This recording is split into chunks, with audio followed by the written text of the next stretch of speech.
Hey everyone, Scott Hansen here from NFL Red Zone. I hope you're checking out 1 hour of 5 Yard Rush, one of the best podcasts on NFL football in the UK.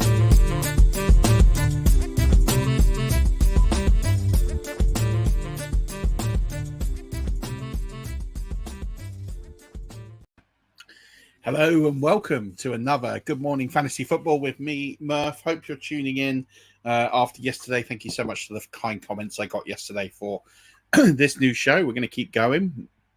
And the Scott Fish Bowl drafts started yesterday. So going to deep dive again today into what has happened. Some of you I know are drafting at the weekend. All the slow drafts started yesterday. Some have already drafted. If you're in the Scott Fish Bowl and listening to this for insights, welcome. Thanks for joining us.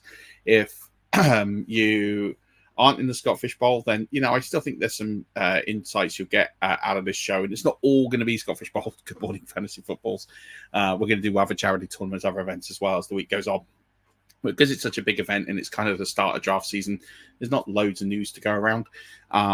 We're going to focus and zero in on Scott Fish Bowl drafts. And so for this, I've pulled up, and if you're watching the YouTube video, it'll probably be the best way to view this. You will see the tool on Matthew Berry's Fantasy Life or MB Fantasy Life. And this tool is created by Josh _ADHD on Twitter. He's joined the team and has put this tool there. It's completely free to use. So I'll put a link to it in the show notes. Do go and use this.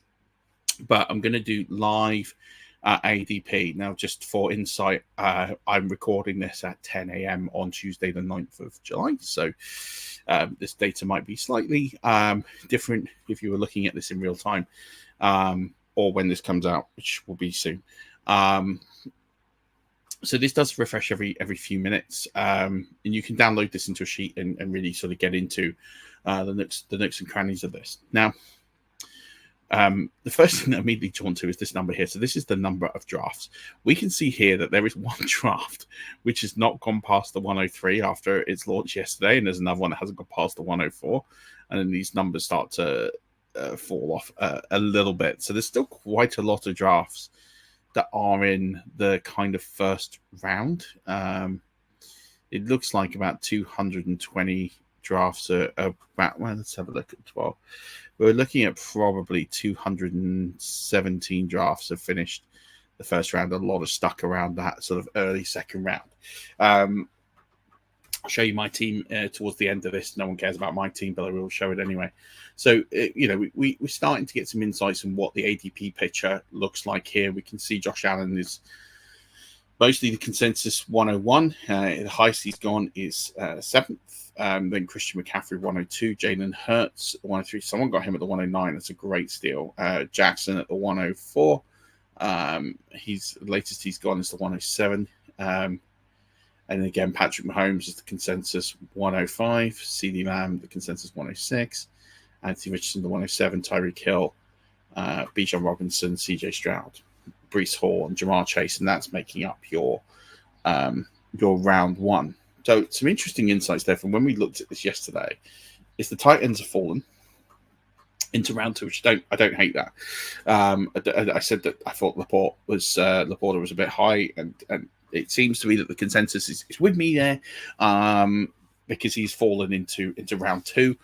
So I think, I look at that first round. I don't like Mahomes there. I think that's a little high for me. I would much rather have Richardson there.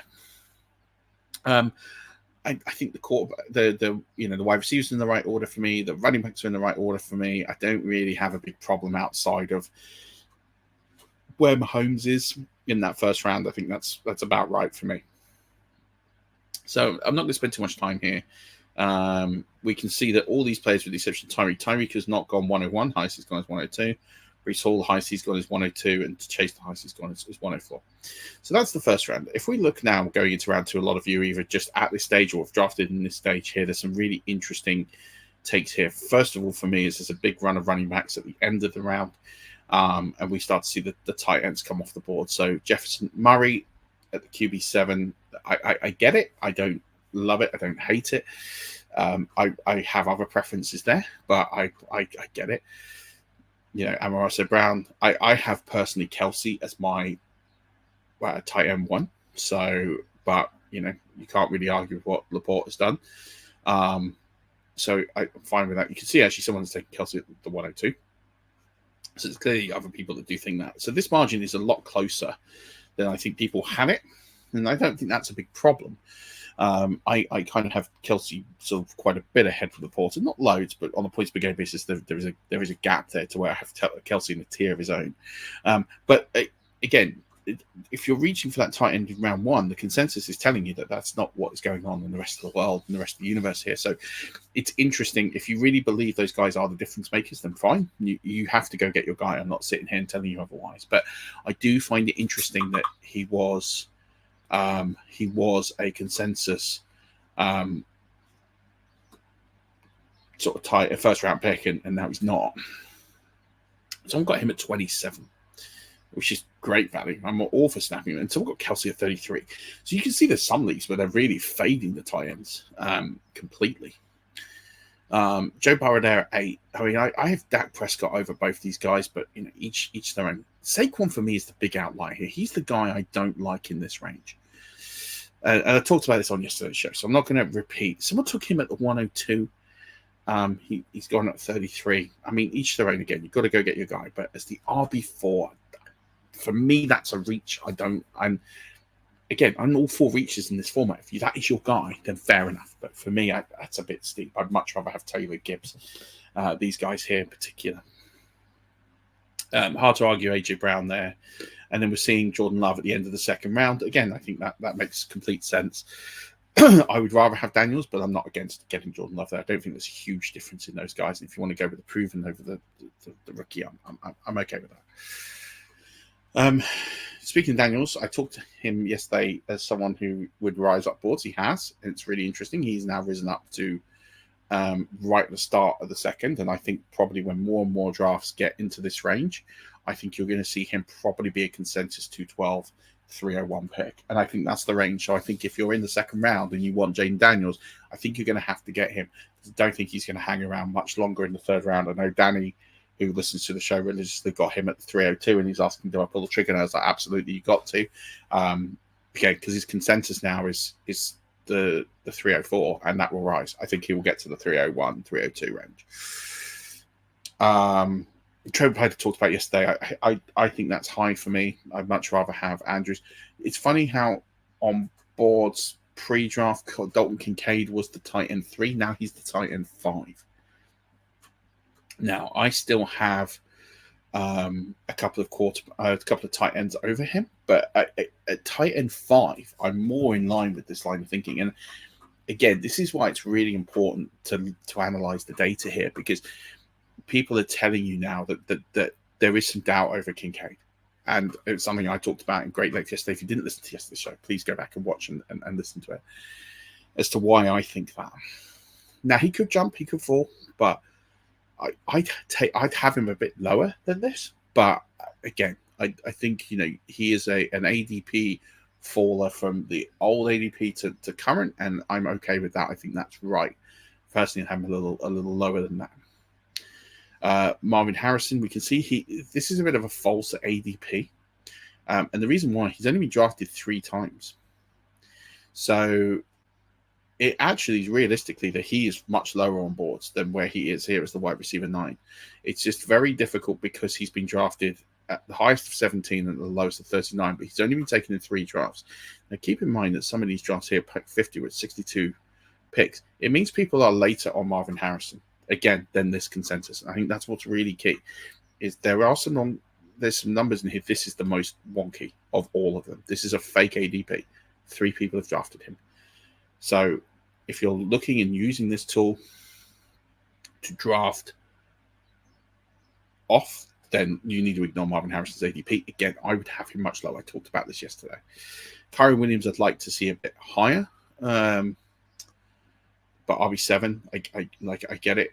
I have him over Saquon. I don't really have much. I mean, the rest of the running backs there, I could sort of see the argument either way. But I'd push him up boards.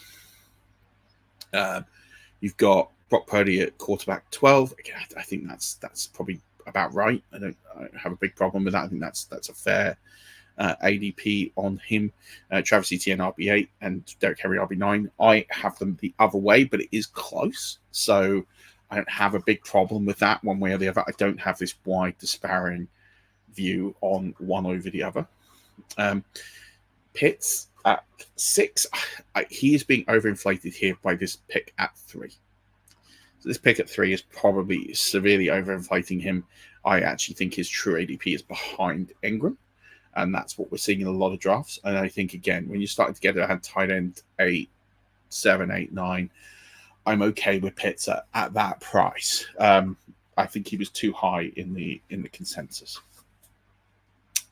We're going into round 4 now, and we've got Caleb Williams. Caleb Williams, I think QB 13, fine. Justin Herbert 14. I'm probably a little bit out on him, given the way that Harbaugh runs his offense. So I'm probably not buying at that price. I love Ingram here at this range. I think it's a good pick here. I think he went at the 401 in my draft. So I think that, I said he was in the 5th round ADP, and I think you said you're having to reach for him, and people are doing that. People have elevated him. He could be a 3rd round pick when we look at this tomorrow. A bit lower on Drake London than others, and Adams' value has come right down a little. Well, not right down. It's come down a bit. It's again, these are some of the things I talked about yesterday, and we're starting to see them in the ADP. So I'm not infecting the ADP. Right? There's not enough people watching my show and my insights to say that I'm doing this, because that's not true, and I'm not that big-headed. Far from it.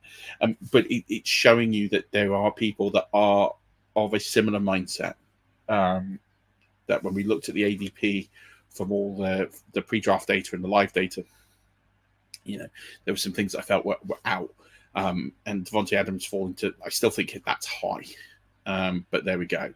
And then Brandon Ayuk here at wide receiver 13, I think it's far too high. I don't want part of that. So that's where you are, kind of in that sort of, he's in the 5th round there. It's too high for me. But a lot of these ADPs have held up from what we've seen previously. But as we get more data here, as these start to jump into the hundreds, as they will today, we'll start to get a true reflection of where they are. Right, going on to a few rounds. I'd be moving Rashad White up boards. I'd be moving Deebo Samuel up boards. Michael Pittman. I had the choice between these two players yesterday, and I went Pittman over Samuel, and I love Deebo Samuel. But I think, again, if you're looking at someone took him at 22 and someone took him at 89, so there's a bigger variance on Deebo Samuel, whereas there's a bit more of a consensus on where Michael Pittman is in drafts. But this is all starting to look, the players here in this range, I would be thinking you need to make a move on here are Joe Mixon. I saw Joe Mixon go in the 4th round of several drafts. You can see he's gone at the end of the 3rd. And I actually think 58 is probably a little late. I would be expecting him to be going in the top 50 when all this is said and done. So I think you're going to have to be prepared to spend a top 50 pick if you want Joe Mixon, and that's something I would tell you here. The rest of this isn't that bad. For me, I'd have Njoku higher up on boards.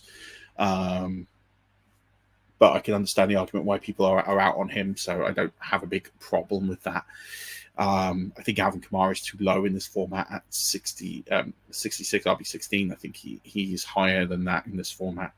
That's a player I'd be working on here. I think Kirk Cousins' ADP here, I think, is being artificially inflated downwards by this 111 pick, where it's somewhat, a couple of leagues he's been faded way out. I actually think he shoots up a little bit higher than QB 18. So I'd be a little careful on that price there. But the rest of this isn't too bad. I think Tank Dells are still here at wide receiver 29. I think there's a few quarterbacks here at sort of Deshaun Watson range. I think Montgomery's are still here. I think Kirk's are still here. I think there's some really good players here who are steals at their position. So players, James Conner, RB20, I think is a steal. I think you've got a lot of good players in this range here. This sort of 70 to 85 range where you can really sort of make some hay in the draft and get some good value picks to shoot you up the board. So one player we are going to talk about, and I'm going to actually zero in here, is there's two in particular we're going to look at. So one is Rashid Rashid Shaheed. So let's find him in here. It's a really good tool. You should definitely go and check it out. All right.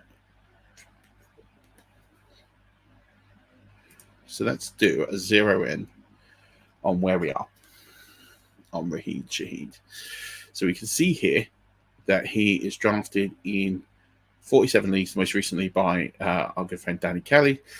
And we can see here where his highest picks are. So someone took him as their wide receiver 1, as the wide receiver 4 overall at the 112, which is mad. And then you've got here someone taking him in the second round, at the end of the second round. That looks like a live draft here. That's why it's a date and a time. So you can see here we've got 2 drafts where he has gone ridiculously high. And then we're seeing here fourths, a sprinkle of fourths, but really we're seeing him in this sort of 5th, 6th round range. This is where we're seeing the majority of picks here. So I think this is where you've got to be thinking about taking him. And I guess it's to make you aware, if this is a player that you want on your roster, and this is a player that you need to be reaching above the ADP on. So his ADP at the moment is 83.5. And again, it's slightly inflated because of this 112. But he also has gone as late as 140, which is just not realistic. So this is you see here, there's plus or minus 31.4. This is where the sort of margin of error is. So I'd be taking the plus on that. I'd be, I think if you want him in your picks, you're going to want him around pick 50 to 60 is where you're going to need to take him if he's someone that you're looking to draft. There's a good case for him, returning rules with his role in that offense. There's a case against him in the fact that, they've got a new OC there and things could absolutely change. And we don't know what that might look like. And I think you have to pick which lane you want to stick in. But I'm just telling you that if this is a player that you want, you're going to have to be really aggressive on. We can see like Kate Madshuk has taken him. We saw Danny Kelly has taken him. Cody Smith. These are some Bull Blast them. So both Madshuk's have taken them. So again, you're looking at some analysts here that have taken him quite high. We see some have taken them as their wide receiver 1, so basically they faded the wide receiver position till the 6th round, and then have taken them as their wide receiver 1. It's a bold strategy, but it is available to you, obviously. So yeah, I think that's a really interesting outlook of where we are with Mims. So again, I wouldn't be paying these sort of prices here. I think from sort of this range, if you want him, I think that's where you're going to need to take him. That 5th, 6th round. I think you're going to have to be where you are. And again, I buy the argument both ways. You've got to draw a line as to where you are on that. Another one I want to look at in more detail here, again, for very similar reasons, is Denver's Marvin Mims. Now, look, he has been drafted in 37 leagues. Now, I would assume that most of these are just the live leagues because of the NA. It might be that the dates not put on here. So look, we can see here Bob Lung has taken him as his wide receiver 4 in the 10th round. We see someone's taken him in the 3rd round. That's wild. Again, some of these names are familiar. These are people that have obviously seek these out as a strategy. This Danny Heifetz, Danny Bateman in the Danny Bateman League. Has taken him, but we're looking here, and he's gone a couple of times in the 7th, and he's mostly looking in sort of that 10th, 11th round range is the ADP. I think again, if you're buying into the same principle as you are with Shaheed, spending a 9th, 10th round pick on him makes sense if that's the approach you want to go down. That's the price you're going to have to pay. His ADP is later than that, it's 13th round with a variance of 28 picks, so that elevates it up to 10th round. That's kind of where you're looking. So someone got him a wide receiver 63. That's a great price. Like, you'd love to get him there. So there's a couple of really, really interesting players that you should be looking at and thinking about where they might go. There are going to be questions. I'm going to get on those. And then lastly, I'll talk through my team. Not that anyone cares about my team, but it will prove that I do take my own medicine, I guess, is the phraseology. If you talk about yesterday's show and where I had players and what I value them, then you can start to see that actually I do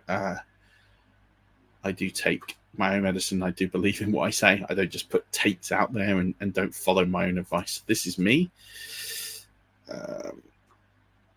Here we go. So that's me. Lamar Jackson as my quarterback at 104, followed by Travis Kelce. I was very happy to see him slide to the 209. I ran and took that pick. Followed by Derrick Henry as my running back 1 at the RB9, and then Michael Pittman. And again, I had the choice between Pittman and Samuel, and that's where I ended up. There we go. That's where I am at. That's my team. That's a bit on the ADP side. So you've got plenty of data here you can go through. We can see here this was last updated just a few minutes ago. So this is live data as we're going through, as I gave the time on the show. I hope you have found this a particularly useful show. I hope you are finding these entertaining just to get you going with your morning. I enjoy doing this sort of stuff. I'm always available on Twitter at 5 Yard Rush, so feel free to get in contact with me there. I've realized I didn't put the bubble on yesterday or the day, so I'm going to make sure I do that now. So you can see that there at the bottom screen at 5 Yard Rush. So get in contact with me if you've got any questions to try and answer them as I can through the day. If anyone wants to chat, we can set up a space and talk. Happy to do that as well. But thank you so much, everyone, for tuning in. Thank you so much for all the support so far, and good luck with the rest of your Scott Fish Bowl drafts. We'll be back tomorrow with probably a different show. See how things progress today. But there's a couple of other charity drafts I want to do some analysis on, so I'll be sure to do that as well. So don't forget, as always, till tomorrow, good morning and keep rushing.